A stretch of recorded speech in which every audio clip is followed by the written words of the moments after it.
자, 이번 시간 181페이지예요. 법률행위에 관한 내용이죠. 자, 법령이.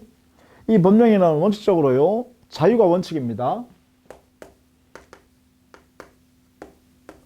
법령이 일반에 대한 논인데요. 첫 번째, 법령에는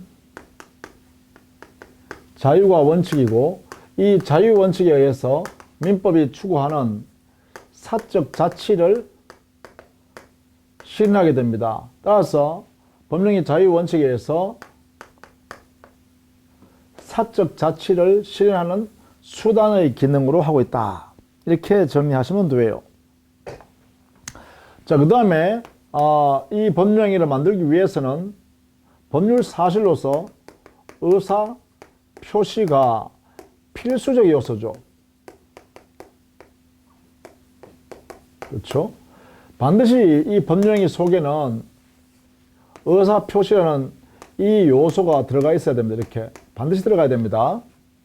그래서 의사 표시는 필수 요소이고, 이것은 법률 사실에 해당되는 것이고요. 그러면 이 법률행위라는 것은 법률 요건에 해당된다. 이렇게 해야 돼요. 즉 법률행위는 법률 요건이다. 이렇게 되겠죠. 그래서 이 의사표시하고 법률행위는 동일하지 않죠.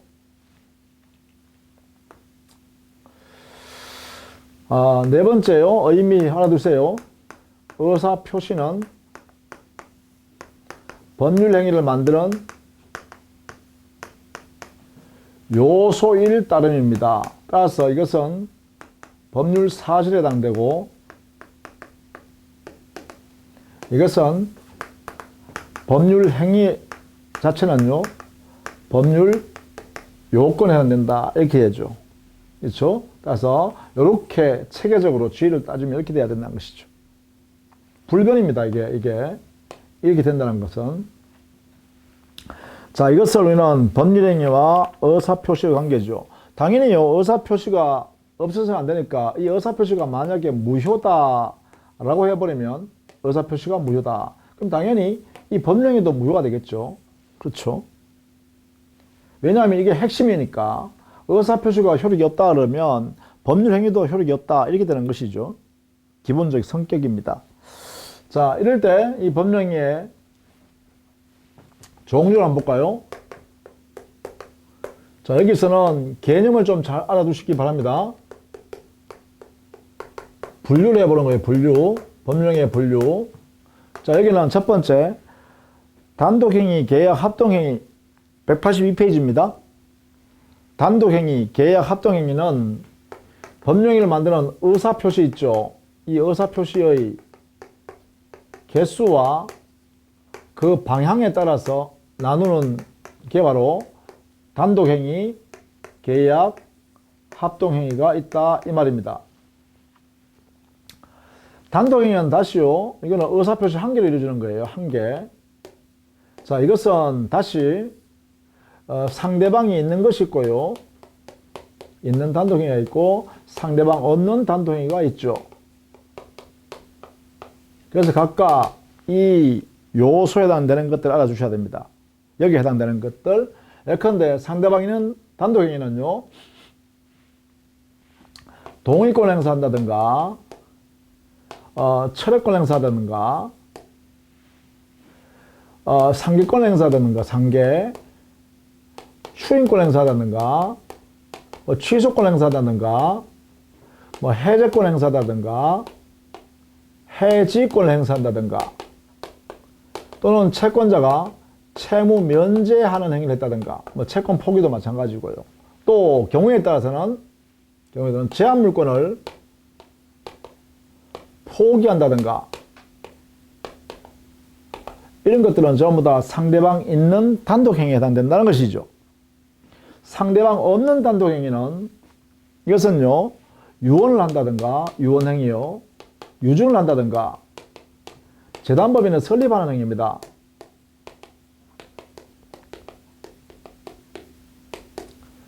이런 것들은 상대방 없는 단독행위라고 그러죠. 물론 여기에 상대방이 있다 없다는 상대방의 전부의 문제가 아니라 그 단독행위인 의사표시의 효력이 발생하기 위해서 상대방의 수령을 요하는 경우에를 상대방이 있다. 의사표시를 수령이 요한다. 수령이 필요하다라고 하면 상대방이 있는, 수령을 요하지 않는 경우에는 상대방 없는이라고 합니다. 따라서 있다 없다는 상대방은 전부의 문제가 아니라 수령 요부에 따른 것입니다.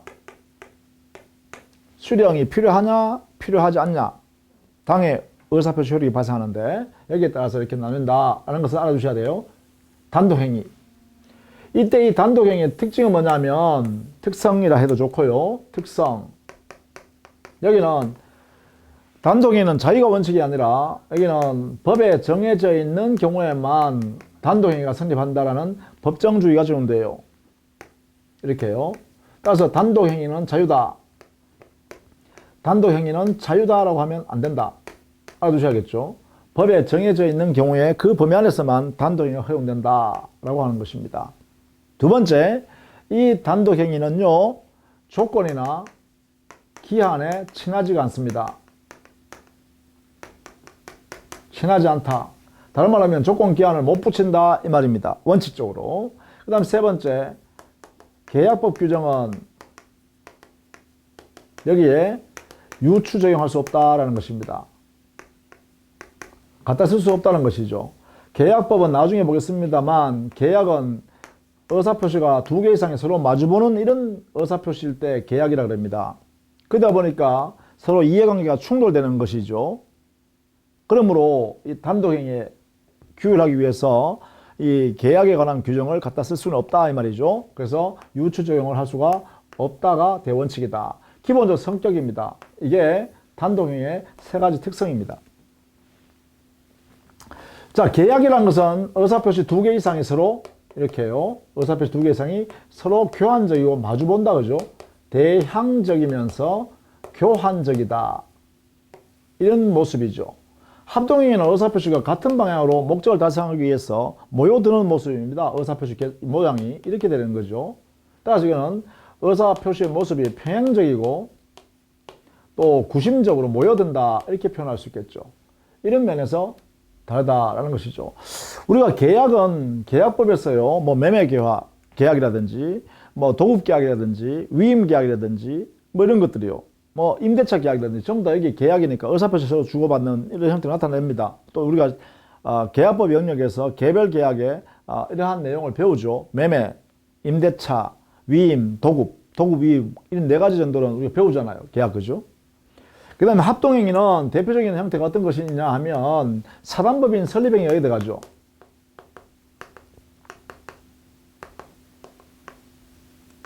대표적으로 그죠? 이런 예를 이렇게 나누어 볼 수 있겠다. 이 중에서 우리는 단독행위 좀 정리를 잘 해두시기를 부탁드립니다. 우리 교재에 있는 거죠. 자, 그 다음에 채권행위, 처분행위인데 두 번째, 이거는 당해 법률의 효력 내용을 보는 것이죠. 여기에 효력이 말이죠. 채권의 발생에 관한 것이면 채권행위라 그러고 당의 권리를 종국적으로 처분하는 행위다라고 하면 처분행위라 이렇게 하겠죠. 즉 법률행위의 효력이 채권, 채무를 발생하는 모습이면 채권행위, 종국적 권리를 처분하는 행위면 처분행위 이렇게 한다는 것이죠. 이 채권행위는 기본적으로 의무를 부담하는 행위입니다. 그래서 의무 부담 행위 이렇게 하기도 합니다. 이렇게 같은 말을 보시는 거죠. 그러다 보니까 이 의무 부담 행위인 채권행위는 장차 이행할 문제를 남겨두는 거죠. 문제 남는다. 이행이 남아있어요. 이행. 할 거리가 남아있다는 거죠. 그런데 이 처분행위는 권리 변동이 종국적으로 권리가 변동돼 버려요. 변동이 완성된다는 것이죠. 완성. 종국적으로 완성돼 버려요. 그러니까 여기는 이행의 문제가 남지 않죠. 이행 문제 없다. 남지 않습니다. 이행이 없습니다. 할 거리가 없습니다. 더 이상. 이런 차이점이 있다는 거죠. 그러다 보니까 여기는 이행의 문제가 남아있으니까 이 채권행위 할 당시에 권리를 가지고 있지 않아도 채권행위를 할 수 있어요. 종국적 권리를 가지고 있지 않아도 즉 재산권이 없는 상태에서도 의무부담행위나 채권행위를 할 수 있다는 거죠. 여기는요, 권리 없이도 이렇게 얘기죠.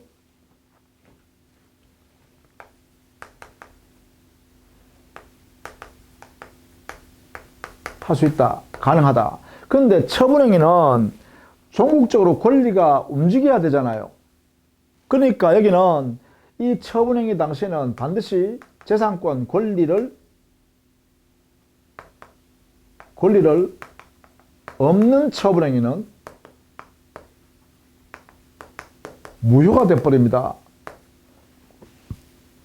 처분권이 없거나 또는 자기가 가지고 있는 권리도 없는데 처분행위했다. 그럼 권리를 넘겨줄 수 없는데 처분행위하면 효력이 안 생기겠죠. 그래서 여기는 무효가 됩니다. 그러나 여기는 권리 없이도 채권행위하면 유효한 채권행위가 됩니다. 이렇게. 이런 면에서 두 개는 전혀 성격이 달라요. 그러면 대표적으로 예를 들면 채권행위 어떤 예를 들 수 있냐? 예.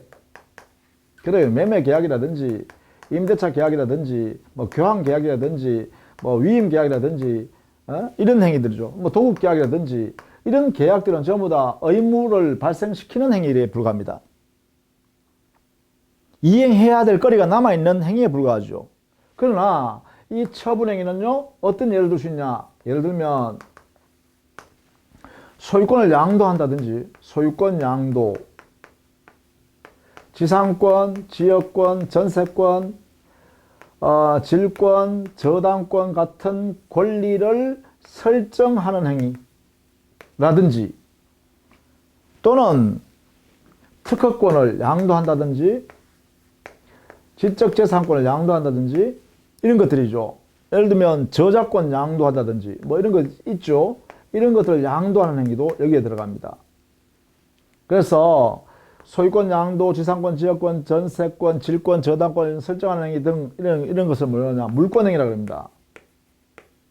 물권의 발생에 관한 행위니까 물권행위. 물권행위는 바로 처분행위에 들어가네요. 또 특허권, 저작권 양도행위는 뭐 지적재산권 양도행위요. 이거는 뭐냐? 뭐 무채재산권 양도라 해도 좋아요.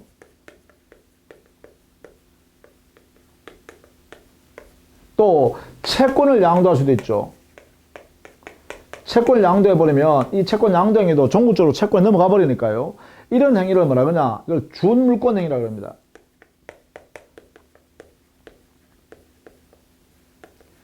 준물권행위도 여기에 처분행위에 들어간다. 이런 이야기죠. 자, 이렇게 두 가지를 구별할 수 있어야겠다. 특히 여기에요. 조심하는 것. 매매 계약은 채권행위다. 그러나 소유권 양도행위는 처분행위다. 잘 보세요. 매매 계약은 채권행위다. 소유권 양도행위는 처분행위다. 요것만 좀 조심해 두십시다. 요거요. 요렇게. 자, 그 다음에요. 184페이지에요. 요식행위, 불요식행위가 있어요. 법령이 성립에 우리 법상으로 일정한 방식을 갖춰야 되면 요식행위. 법 규정에 특별한 방식을 요하지 않으면 불요식행위라고 합니다. 우리 민법은 원칙적으로 법률행위의 자유원칙을 선언했기 때문에 기본적으로는요, 불요식행위가 원칙입니다. 다만 요식행위의 대표적인 게 엄수표행위, 또 사단법인 설립행위나 재단법인 설립행위도 요식행위죠. 왜냐하면 정관을 서면에다 필요적 기재사항을 적시하고 쓰고 말입니다. 그 다음에 그 서면에 기명날인이 필요하잖아요. 그래서 이런 것들이 바로 요식행위죠. 또 신분행위에도 보면 많은 부분이 요식행위가 있습니다.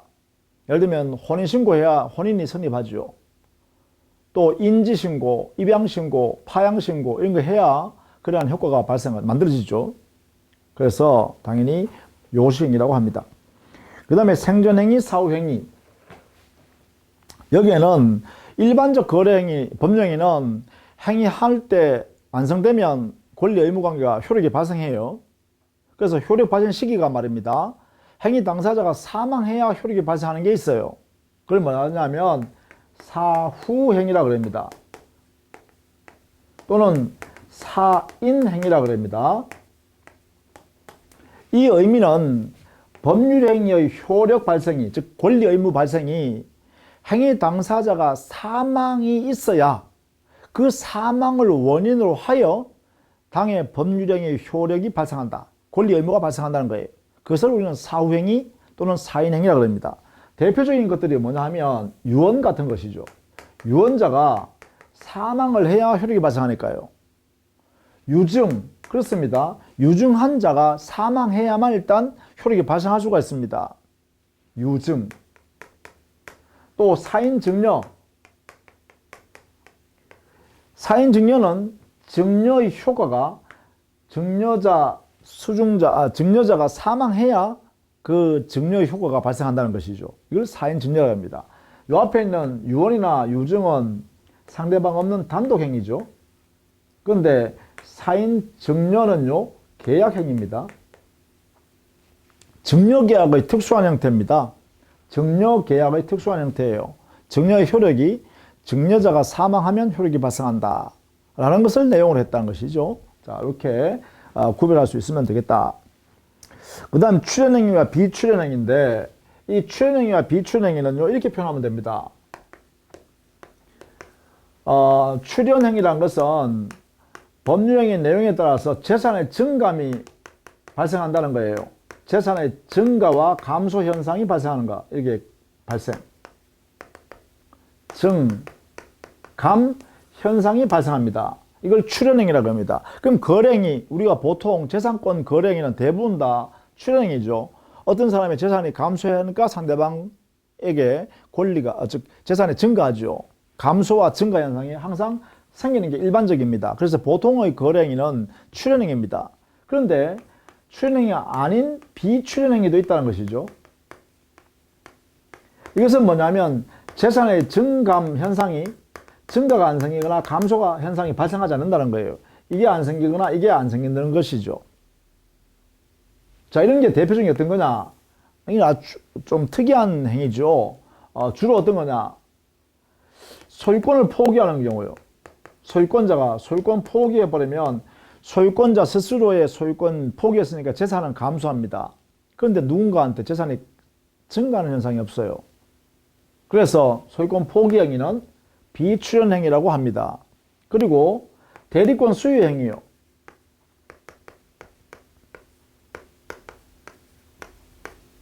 대리권을 수여하면 본인에게 재산이 감소하는 현상도 없어요. 그리고 대리권을 수여받은 대리인에게 재산이 증가하는 현상도 발생하지 않습니다. 그런 면에서 이 두 가지는 대표적인 비출연행위다 이렇게 표현합니다. 그래서 이것은 여러분이 좀 정리를 해서 암기해 두시는 게 좋겠습니다. 비출연행위 아주 예외적인 현상입니다. 소유권자가 소유권을 포기하거나 본인이 대리권 수여하는 행위는 재산 자체가 증가 현상이 안 생긴다. 그래서 비출연행위다라고 한다. 이렇게요. 정리를 좀 해두시자. 그게 185페이지에 비출연행위라고 되어 있습니다. 186페이지요. 독립행위, 보조행위. 그래요. 보조행위는 독립행위를 도와주는 것이죠. 그래서 보통 동의행위라든지 그 다음에 추인행위라든지 허가행위라든지 뭐 이런 것들이 보조행위가 되겠죠. 그 다음 주된행위, 종된행위. 이것은요.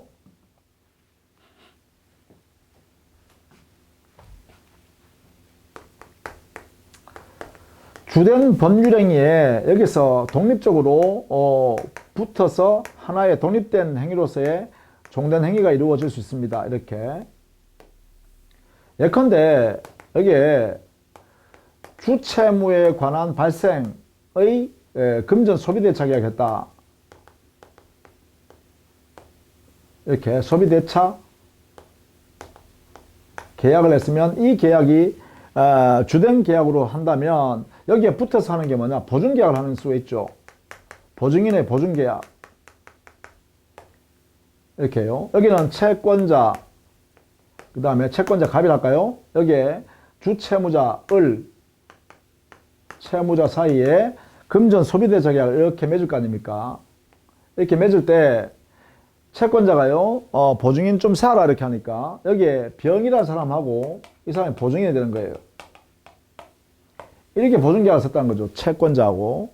그래서 이 채권자는요, 채무자한테 주 채권을 갖게 되고, 그 다음에 여기에 보증인에게 보증 채권을 가지게 되죠. 이렇게. 그러면 이 행위, 금전 소비대차 계약은 주된 법령입니다. 여기에 붙여서 보증계약을 체결하는 이 보증계약이 바로 뭐예요? 종된 법령이어야 되겠죠. 이런 관계가 이루어지는 것을 보통 우리는 주된 행위, 종된 행위 이렇게 표현합니다. 이렇게. 자, 이때 말입니다. 이 종된 행위는 주된 행위와 법률상 운명을 같이 해야겠죠. 이렇게요. 즉, 주된 행위가 무효가 되면, 효력이 상실되면 종된 법령에도 효력을 상실하겠죠. 그래서 이 종된 행위는 주된 행위의 운명을 같이 한다. 주된 행위와 운명을 같이 하는 게 종된 행위다. 이렇게 정리를 해 두시면 되겠습니다. 그것이 여러분 교재에는 양갈로 3번에 정리해놨죠. 종된 행위는 주된 행위와 법률적 운명을 같이 하는 것이 원칙이다. 이게 부종성 때문에 그렇다. 이렇게 놨죠. 그래서 만약에 주채무인 금전 소비대차 계약 관계가 만약에 주채무자가 변제해버리면 이 관계가 효력을 상실하겠죠. 효력을 상실하면 보증인의 보증채무도 사면을 소멸해야겠죠. 왜? 주채무가 소멸했기 때문에 보증채무도 소멸한다. 이렇게 하겠죠. 이게 바로 주종 관계에서 발생하는 운명을 같이 한다는 뜻이다. 이런 이야기입니다. 자, 이렇게 정리를 좀 해 두십시다. 자, 그 다음에 186페이지 하단에요. 제3관 법령의 요건입니다. 이 법령의 요건은 법률행위가 성립하기 위한 요건과 법령행위가 효력을 발생하기 위한 유효요건 또는 효력요건이 필요합니다. 법률행위의 요건 이렇게 하면 이 요건에는 두 가지가 있다 이 말이죠. 성립하기 위한 요건과 두 번째 효력이 발생하기 위한 요건, 다른 말하면 유효가 되기 위한 요건이 있다. 자, 여기서 먼저요 여러분 알아두실 게 하나 있습니다. 여기에 성립요건의 입증 책임은 효력요건의 입증 책임은 누가 지는가 라는 것인데 이것을 좀 알아두십시다. 먼저 성립요건을 입증해야 할 책임은 효력을 주장하는 사람입니다. 이 말은 유효다라고 주장하는 사람이 있죠. 유효 주장자. 권리 의무 발생했다고 주장하는 사람이 있겠죠. 그 사람은 성립요건을 갖췄잖아. 이걸 입증해야 된다는 것이죠. 이에 반해서 효력요건의 유효요건을 누가 입증해야 되냐. 입증 책임은요. 여기는 효력을 부정하는 사람입니다. 무효를 주장하는 사람이겠죠. 그러니까 무효 주장자 이렇게 하면 되겠죠. 자, 요걸 꼭 알아두셔야 되겠습니다. 효력을 주장하는 사람, 효력을 부정하는 사람 이렇게 나뉜다라는 것입니다. 입증 책임이 이걸 기본으로 해야 합니다. 성립요건을 갖추면 드디어 법령행위가 성립하는 거예요. 법령행위가 성립, 법령행위가 존재하는 거죠. 행위가 하나 존재하게 됩니다. 성립요건을 갖추면 그 성립요건을 전제로 해서만 효력요건 유무를 따져요. 효력요건을 갖추어야 유효가 된다라는 뜻이고, 만약에 성립요건을 갖추지면 불성립입니다. 효력요건을 갖추지 않으면 무효가 되거나 취소가 되거나 이런 문제가 생기는 거죠. 그래서 여기에 내용이요, 이걸 갖추지 못했다라고 하면 불성립입니다. 불성립이라는 것은 부존재를 의미합니다. 그래서 이것은 무효와 같은 말이 아니다라는 걸 알아두셔야 돼요. 같은 말이 아니에요. 그럼 여기서요, 효력요건을 갖추지 못했다 이렇게 하면 이때는 무효가 되거나 또는 취소의 문제가 발생하도록 이렇게 해놨다는 거죠. 그래서 성립요건을 갖추지 않은 거하고 효력요건을 갖추지 않은 거하고는 다른 내용이에요. 의미가요, 다른 내용이다. 성립요건을 갖추지면 무효이다 하면 안 돼요. 성립요건을 갖추지 않았을 때는 무효이다 하면 틀린 말이에요. 성립요건을 갖추지 못했다라고 하면 불성립, 부존재다라고 해야 맞는 말이에요. 이렇게요. 효력요건을 갖추지 못했을 때 무효가 되거나 취소가 되거나 이렇게 민법 규정에서 주고 있죠. 자, 이런 내용을 알아두셔야겠습니다. 먼저 의미 이해해 두시고, 자, 이때 먼저 법률행위의 성립요건에는 어떤 게 있는가. 이때요, 알아두셔야 될 거. 성립 요건을 갖추면 되는 모든 법령에 갖춰야 할 성립 요건요. 그것을 일반적 성립 요건이라고 해요. 모든 법률행위. 이 법령이라면 당연히 갖춰야 될 요건. 여기는 일반적으로 세 가지가 필요합니다. 일반적 성립 요건. 일단 행위를 하는 당사자가 있어야겠죠. 두 번째요. 그 당사자는 목적을 가지고 있어야 됩니다. 법률 행위를 하게 된 목적이 있어야 됩니다. 그 다음에 그 목적을 밖으로 드러내는 도구가 있어야 되는데 그 도구가 바로 의사표시행위입니다. 이 의사표시가 존재해야 됩니다. 그래서 이 세 가지가 바로 일반적으로 모든 법령행위는 이 세 가지의 성립 요건을 갖춰야 한다라는 의미에서 일반적 성립 요건이라고 그래요. 당사자 존재, 목적 존재, 의사표시 존재. 여기에 목적이라는 것은 의도죠. 당사자가 법령행위를 만들려는 내용입니다. 이렇게 목적. 그 목적은 이렇게 의사표시 안에 의사로서 표시행위로 나타나게 되는 것이죠. 자, 이 세 가지로 우리는 뭐라 한다? 일반적 성립요건이란다. 그 외에도요, 성립요건이 필요한 경우도 있어요. 그걸 뭐라 하냐? 특별적 성립, 특별의 성립요건이라고 그러죠. 특별 성립요건 이렇게 표현합니다. 예컨대 유언의 방식,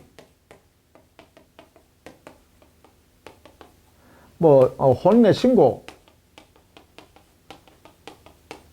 이 방식이나 신고는 별도로 우리 민법이 유언이 성립하기 위해서, 혼인이 성립하기 위해서 별개의 요소로 요구하는 성립요건이란 거예요. 이렇게요. 이런 등이 있다는 것이죠. 그래서 기본적으로는 이거는 반드시 알아두셔야 됩니다. 반드시 알아두셔야 돼요. 일반적 성립요건 뭐다? 당사자 존재, 목적 존재, 의사표시가 존재할 것. 187페이지에 있습니다. 특별 성립요건도 있죠. 이런 것들이 있다. 예컨대 재단법인 설립행위나 사단법인 설립행위에서는요, 그래요. 주무관청 허가를 받아가지고 등기까지 갖춰야 되잖아요. 이러한 이 세 가지만 있는 게 되는 게 아니죠. 주무관청 허가를 받아서 그 다음에 설립 등기 갖추었을 때 드디어 이러한 재단법인이나 또는 사단법인이 성립되잖아요. 그런 내용이 전부 다 특별 성립요건에 된다 이 말이죠. 그 다음에 효력요건요. 효력요건은 그 성립요건의 각각 요소들이 유효한 법령행위를 만들기 위해서 필요한 요소가 각각 또 요구가 된다 이 말이죠. 그래서 보통 효력요건은 성립요건을 전제로 해서 다 존재하는 것을 전제로 해서 발생하는 요소들입니다. 그래서 그 내용을 보면 이렇죠. 자, 효력요건 또는 유효요건입니다. 법령행위가 유효하기 위해서는 그 당사자는, 존재하는 당사자는 반드시 능력을 갖춰야 됩니다. 능력을 갖추어야 유효한 법령행위를 할 수 있다. 그래서 이것이 당사자의 능력을 갖출 것, 이것이 바로 효력요건이 된다 이 말입니다. 그래서 여기에 보면 우리가 앞에서 권리주체에서 이미 했죠. 능력에는, 즉 사람, 당사자라는 사람의 능력에는 권리능력, 의사능력, 행위능력을 모두 갖추어야 된다 이렇게 했죠. 그죠? 그래서 권리능력 갖출 것, 의사능력 갖출 것, 행위능력 갖출 것. 이게 되면 다 갖추면 유효한 법령행위를 할 수 있다 이 말이죠. 이렇게. 그러면 만약에 우리가 앞에서 했듯이 권리능력이 없거나 의사능력이 없으면 어떻게 되나요? 무효인 법령행위가 되죠. 무효행위 되죠. 근데 만약에 여기에는 행위능력이 문제가 있을 때 이걸 뭐라 그래요? 행위능력이 제한되어 있다 이렇게 하죠. 행위능력에 문제가 있는 사람, 제한능력자라 이렇게 표현하죠. 제한능력자가 만약에 법령행위를 혼자 했다라고 하면 그건 취소할 수 있다 이렇게 했습니다. 그래서 취소사유라고 하죠. 취소사유. 자, 이게 권리능력이 없거나 의사능력이 없는 상태로 이루어진 행위는 무효인 행위다. 그러나 행위능력에 제한되어 있는 사람이 있다라고 하면 그 사람들이 만약에 단독으로 거래하면 취소할 수 있는 상태다. 이렇게 했죠. 그죠? 이게 바로 뭐예요? 당사자 능력을 갖추어야 유효라 할 수 있는데 능력에 문제가 이렇게 있으면 무효가 되거나 취소가 된다. 이런 이야기죠. 그러니까 무효 취소가 되지 않으려고 그러면 권리능력, 의사능력, 행위능력 모든 능력을 다 갖추어야 원칙적으로 유효한 효력을 발생시킬 수가 있다. 이 말입니다. 이게 당사자의 효력 요건입니다. 당사자의 효력 요건은 능력을 갖출 것 이런 뜻이다. 자, 의미를 잘 알아두셔야 됩니다. 자, 이것은 이미 우리가 앞에서 능력에 관한 이야기를 다 했기 때문에 거기로 대처하면 되겠죠. 그 다음 두 번째, 이 당사자는 목적을 갖춰야 된다 했어요.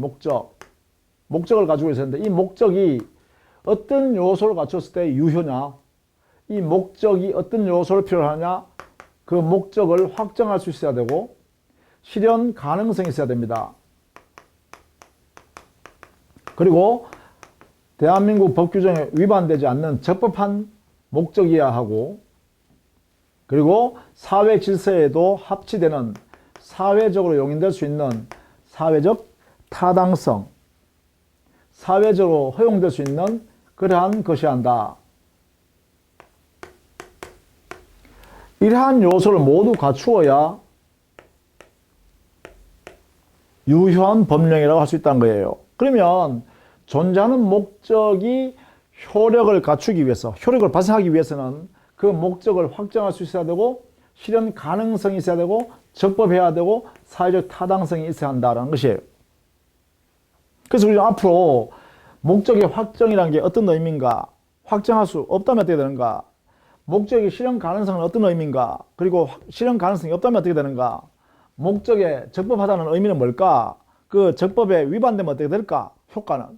목적이 사회적 타당성으로 사회적으로 허용돼야 되는데 사회적으로, 그럼 사회적 허용된다는 의미는 뭘까, 사회적 타당성 의미죠. 그럼 사회적 타당성 의미에 위반되면 어떻게 될까, 의미를 알았으니까 그런 내용을 여기서 우리는 살펴봐야겠죠. 앞으로. 그죠? 그 다음에 세 번째요. 그 목적을 당사자는 밖으로 표시해야 되죠. 그래서 우리는 의사표시가 존재하게 되는데 이 의사표시가, 존재하는 의사표시가 어떨 때 유효하다 할 수 있느냐 이 말이죠. 목적을 담고 있는 그 표시행위가 어떤 상황일 때 유효라고 할 수 있느냐 이런 이야기입니다. 그것은 마음속에 마음먹은 의사를 그대로 표시행위에 담아내야 되겠죠. 그 말은 뭐냐, 이 내용과 표시행위 내용이 일치되어야 한다라는 것입니다. 이렇게요. 일치. 그 다음에요, 이것뿐만 아니라 이렇게 일치될 뿐만 아니라 그 일치되는 과정에서도요, 외부로부터 부당한 간섭이 끼어들면 안 되죠. 이게 자유롭게 이루어져야 되잖아. 왜? 법령이 자유니까. 법령을 자유롭게 하려고 하면 의사표시도 자유롭게 해야 되고, 의사표시가 자유라는 것은 의사 결심하고 외부로 표시할 때까지 이 일치되는 과정에 누구도 관여하면 안 되겠죠. 그래서 그건 뭐냐, 우리 민법에서 외부로부터 부당한 간섭인 사기나 강박이 없어야 한다. 사기나 강박을 당해서 이러한 행위를 하면 안 된다는 것이죠. 따라서 의사표시할 때 마음먹은 의사결정이나 그리고 밖으로 드러내는 표시행위 할 때 사기나 강박이 없는 상태에서 이루어져야 된다라는 것이에요. 그래서 사기, 강박이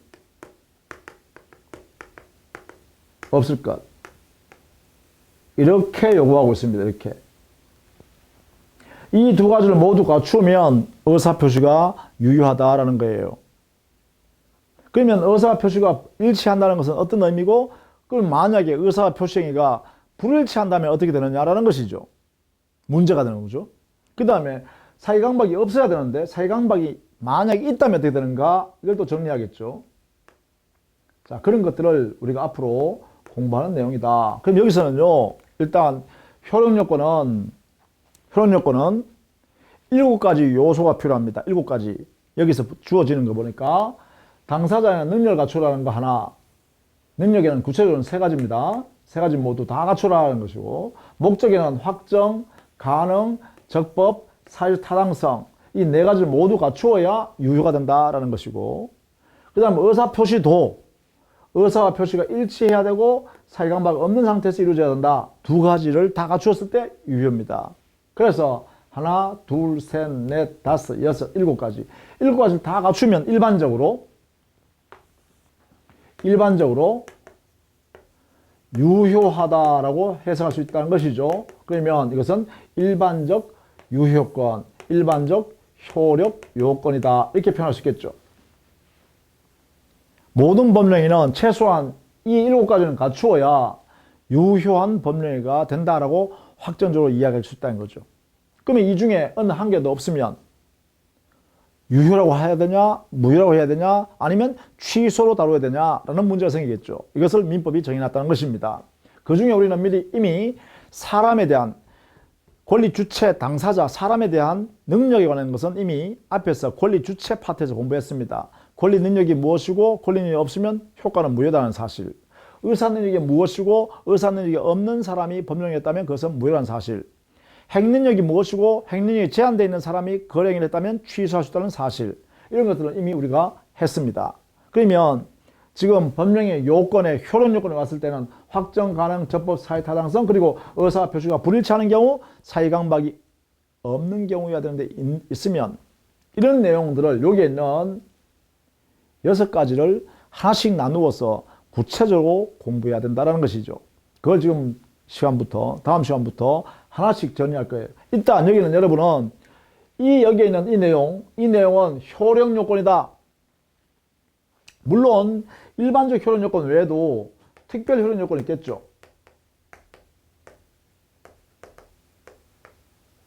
예컨대 대리행위에 있어서는 대리권이 존재해야 됩니다. 대리인이라는 사람에게 대리권이 존재해야 유권 대리가 되어서 유권 대리여야 대리행위 내용대로 법률 효과가 발생하죠. 그래서 대리권 존재라는 것은 대리행위에서의 특별 효력 요건이죠. 또 조건부나 기한부 법령행위를 했다.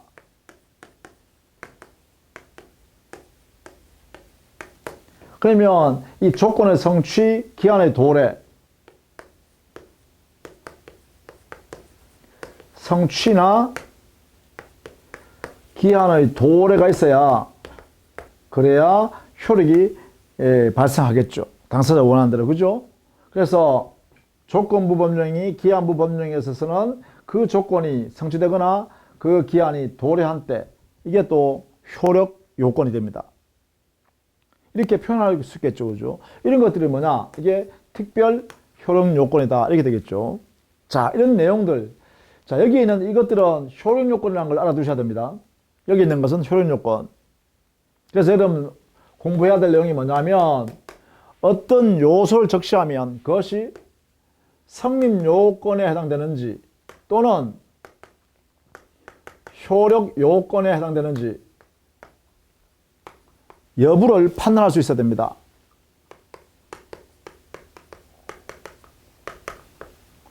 이게 중요합니다. 어떤 사실을 적시하면 그 사실은 성립 요건에 해당된다, 효력 요건에 해당된다. 이것을 여러분이 판단할 수 있어야 한다. 그래서 우리 교재에 있는 내용들을 이렇게 정리해 가지고요, 여러분 것으로 소화해 주시기를 부탁드립니다. 자, 다음 시간부터는요, 이제 효력 요건 중에서 목적의 효력 요건인 확정 가능 적법 사유 타당성부터 순차적으로 하나씩 그 의미가 무엇이고 그 의미를 결여됐을 때, 의미를 갖추지 못했을 때 우리 민법상 효과는 어떻게 부여하고 있는지 민법에서 이것을 이제 여러분이 하나씩 정리해 나가고 이것은 공식처럼 여러분이 정리를 해야 합니다. 자, 다음 시간부터 또 내용을 계속 정리하도록 하겠습니다. 수고했습니다.